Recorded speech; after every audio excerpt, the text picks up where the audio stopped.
मुळात आता समिती अध्यक्षांचं असं म्हणणं पडलं की काही प्रश्नांची तुम्ही गोलमोल किंवा उडवाउडवीची उत्तरं दिलेली आहे.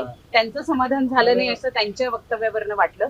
पण तुम्ही जी साक्ष दिलेली आहे त्या साक्षीपासून तुम्ही समाधानी आहात का? पुढच्या वेळेला कदाचित तुम्हाला बोलवलं जाणार नाही. बघा, मी पुन्हा एकदा आपल्याला सांगितलं पाहिजे की माझ्यावर ठेवलेल्या आरोपांचे मी त्यांना 2 भाग करून सांगितलेले आहे. पहिला भाग की मी ज्यांच्याबद्दल वक्तव्य केलं त्यातली एकही व्यक्ती ही सभागृहाची सदस्य नाही. मी हॅबिटेट स्टुडिओची तोडफोड करणाऱ्या लोकांबद्दल बोललेली आहे. दुसरं, ज्या ट्विटमध्ये ज्या शब्दांमध्ये मी माझं मत व्यक्त केलं त्या शब्दांवर जर आक्षेप असेल तर 1984 आणि 1999 या 2 वेळा विधिमंडळ कामकाजाच्या ज्या याद्या प्रकाशित झाल्या असंसदीय शब्दांच्या, त्या याद्या मी आज त्यांना पुरावे म्हणून दाखवल्या आणि त्या यादीतला एकही शब्द माझ्या वक्तव्यामध्ये नाही. त्यामुळे त्याचा काही प्रश्नच येत नाही.